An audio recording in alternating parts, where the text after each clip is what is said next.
Hey everybody, we're here at the end of, well, almost the end of LANJAM. This is pretty much who's left. We have Mr. Fixit, EagleScreech, Hey. Faultline, and Bear Pig, and of course me, JDM What. We've had a pretty good time with the LAN. We've, I guess we'll do a couple videos on the LAN and what our experience was there. But we're going to talk a little bit about servers and a couple AMA questions and things like that. So what do we have going on here?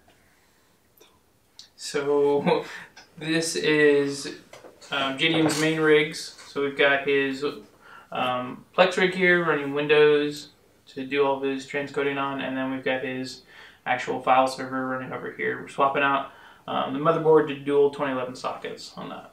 Yeah, so I'm moving away from dual Supermicro systems. I've already kind of half done that with this one. We unracked all of everything we needed to and brought this out just so we could reference this, because we're going to make basically a clone build for the FreeNAS box and then do a 10 gig link between them via the onboard 10 gig. And it should look, when we're done, pretty dang close to identical. Do you want to talk about what are you building into? Oh, yeah. For people who don't just recognize it. Yeah, so for those of you that don't recognize it, well, okay, so I had a single socket 2011 Supermicro. It was an X9 SRA, and it's a okay motherboard. It's fine. It's just I wanted to go to something a little bit more spacious, and I can have the water cooling and things like that. And of course, it's got the 10 gig on board. This is the anniversary build, also known as the NSSW build. Not safe for wallet. But I've got, how much RAM? 192 gig? Yeah, I think so. Yeah, 192 gigs. So yeah, it's 4 by 16 gigs or 8 by 16 and 8 by 8. Yeah, so quite a lot of RAM because FreeNAS likes RAM. And in this one, there's 128 gig, and it's 16 by 8 gig. So maths are hard. Maths are hard after a long weekend. Yes. It's been a very long weekend. So yeah, it's cool to have everyone here, and we get to work on hardware a little bit together and just hang out. This one comes from Atum, A-T-U-M. Pretty new around here. Just found you guys via your NASKiller 2.0 post, which I was going to build. However, I found I was way too late and the motherboard was sold out. I ended up deciding to go with the anniversary build, which I have pretty much up and running. Thanks for all the help. This community has been very helpful already. Just reading past posts has helped to address a couple issues I had. And they go on to continue their... So I guess my question would be, with just general quick history of server builds in the community. How did we get to what it is today? I mean, it's... It's been quite the ride. Yeah. I mean, it kind of started off... Oh, jeez. I mean, it was the first, just that one post, because, I mean, I think it wasn't even server builds at that time. No. I mean, it hasn't been server builds up until recently. Yeah. We're all kind of part of the original crew, right? I think so, yeah. And I mean, we're missing a couple from the original, what I would call Right. the original, but yeah, I mean, you guys have been with us for, we've all been together for a Yeah, while. we all started back on our Plex with one of, which build was that? Which you started off with? I don't know, but it would was have a been couple Powerhouse. 2011. There was a few different ones that Yeah, they put on a couple there. 2011 builds and Yeah. 1366 builds. They're all Supermicro stuff back Yeah. then. I think it was the $193 build, wasn't it? Or was Yeah. that? Yeah. Yeah, That was probably, I think, like That the was- third or fourth one. The NASKiller one was There was on like there. There's been No, so that's- many. Yeah. But anyway, we started.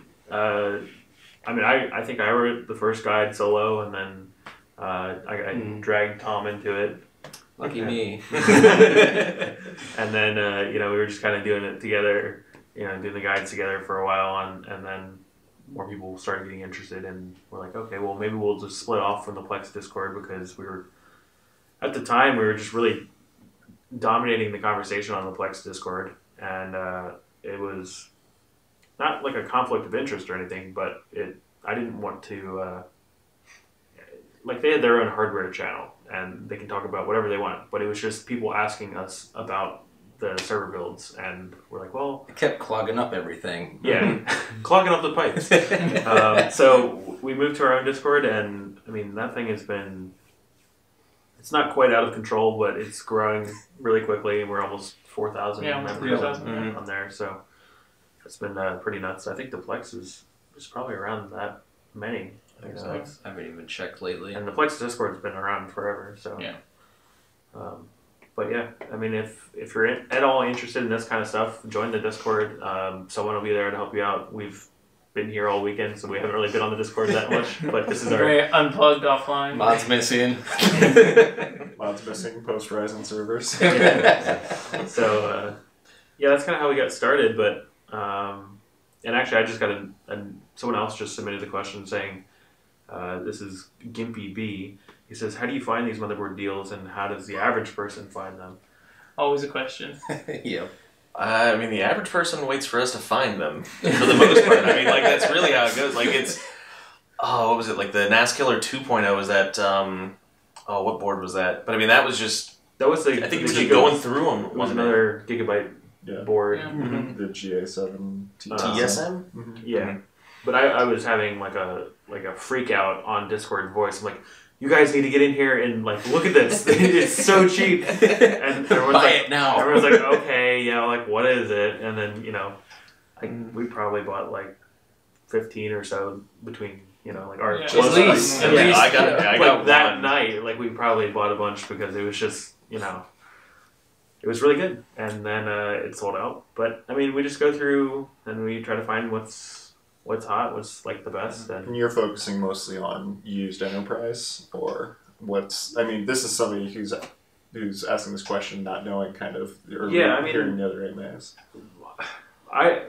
The most interesting thing to me about servers, and whether it's like headphones or any of my hobbies, is like what you can get for your money, and not necessarily the best, but say you have $100 and you can only spend $100. I want the best thing you can get for $100. What features do you need? What do you need? What don't you need? And how can you plan for the future and things like that. So, I mean, for us and for most people, it's this kind of route where it's trying to find things that work together and trying to find things that bring good value, like these boards, even though they're what some people would call moderately expensive. I mean, if you compare this and everything that you get in this board to what you can buy at like Newegg or Amazon, it's just there's just way more here. Even though it's used, like I don't care. I'm going to use it. So the instant I pull it out of the box is used if it's brand new. So what does it matter to me if it works when I get it? Yeah, So. if it works and it's worth the value, it doesn't matter how old it is. Yeah, it's not quite like a car. You can't Yeah. really put miles on the motherboard. It either works or it doesn't. So Yeah, that's a big part of it. I mean, the big feeding off what he says with the value addition for it. I mean, you can spend $200 and get something that's latest and greatest, or you can spend $200 and get something that's a couple years old, but a ridiculous deal. It comes with processors, sometimes comes with RAM or cards or other perifers that come with it a lot of the time. SAS controllers built in, 10 gig E built in. The consumer board is focused on a certain market, and then the server boards are focused more on other additional features that are important when you have lots of data storage or lots of data moving around your network. 10 gig E is not something most consumers are going to be thinking about, but when you start having a huge compute server and a huge storage server, they're going to be sending data back and forth all the time. You don't want that going 10 around. gig between each other on board already. Yeah, so stuff that you would be adding cards for a consumer board is already built into these motherboards, which is a huge, huge bonus.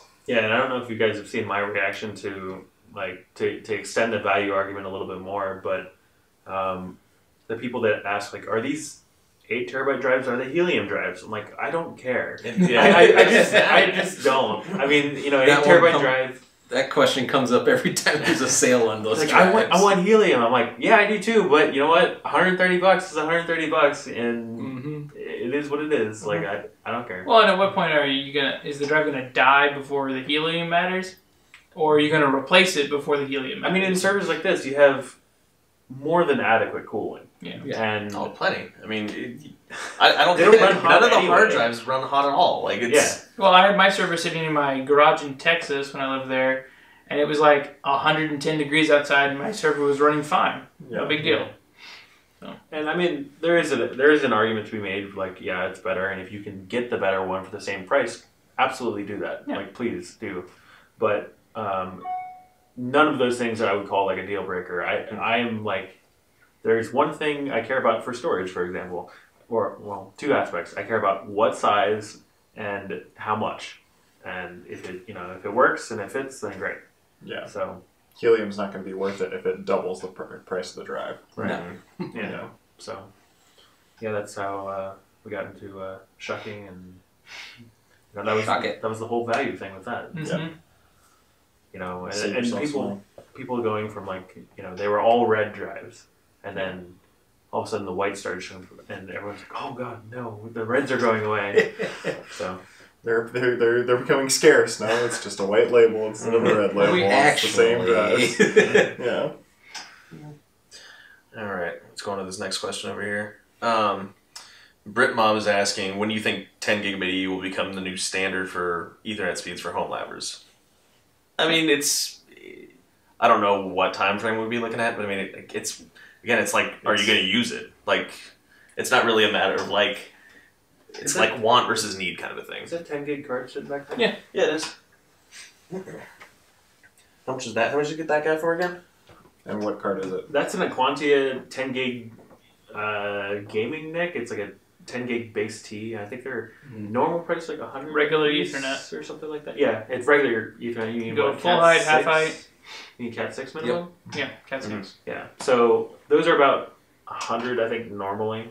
And that's even at the more expensive end. You can go 10 gig base T for, I think, about 50 or 60. Especially if unused. you, get enterprise gear. Yeah. So for me now, it's kind of the standard. That's why I'm doing this, because, you know, it's 2019, and I mean, if I have gigabit internet, there's no reason that I shouldn't have a higher speed connection between my servers to transfer data.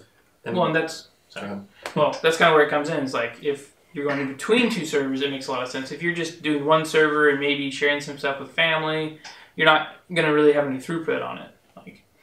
I was going to say, for me, I think I see it as kind of like a level 2. Once you've built up your network, once you have a whole lot of devices running, whether it's Wi-Fi or wired and feeders and Internet of Things and everything else, and once you start saturating that, especially if you have faster internet, gigabit or symmetric gigabit, you know, you're going to see the need for more of that, because otherwise, if you don't have that, you're going to have to get real creative on your network topology so that you don't saturate your home network as you're transferring stuff back and forth. You know, and rather than running 3 or 4 or 5 lines and having everything crazy switched, stacking network layers, you can just run a faster network and have a lot lower utilization. Yeah, absolutely. And another aspect is SSD prices are dropping. So if you can get 1 terabyte SSDs for under $100, I mean, that's going to be, you know, realistically, you're going to see more and more SSDs in systems. So if I've got solid state storage in my FreeNAS box and solid state storage in there, and they're pinched off at a 1 gig line, it's not really helping anything. Like, what's the point? So you're not going to be utilizing your upgrades, the newer stuff. Yeah, and we're on the 10 gig E front, we're already looking at options for 40 gig and 100 gig, and we've got a couple things in the works in regards to that. Hopefully cheap and compatible and things like that. So it's always the checklist. There's always something in phase. the works, and it's kind of interesting to say that it's like in the works for us, because the technology already exists, and it's been out for years, but it's like, you know, some of it's very specific to certain systems, and it just, you know, it's an OEM thing, and then they put it in and it works, and that's just the way it's sold. And then if we can rip it out, use it in something like this, and get it to work on multiple OSs, or for example, that's how it's like in the works for us. Yeah, making sure it actually works for something that we could recommend to you guys without having to do all kinds of crazy driver hacks and things. All right. I've got one more question over here. Okay. It's from Gator. Okay, speaking of companies offloading hardware, do we know where all these 7PESH2s came from? So the anniversaries. Mm-hmm. I've talked to the server store and MET servers, and they keep everything pretty close to the chest as far as their dealings with other companies, and I don't blame them because I mean there's nothing really good that can come from sharing that information, and it doesn't really matter.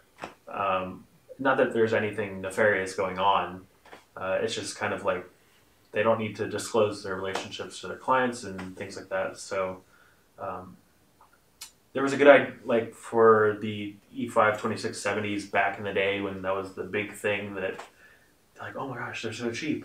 That was kind of what started this whole boom with refurb servers and stuff like that.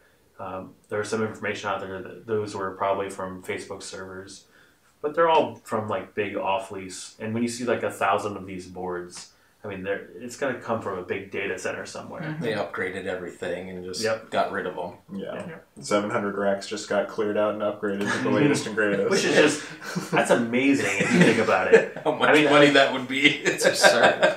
What did they upgrade them to? Yeah, that's the really big thing. It's like, these are so crazy already. What went into those things? Here's the thing.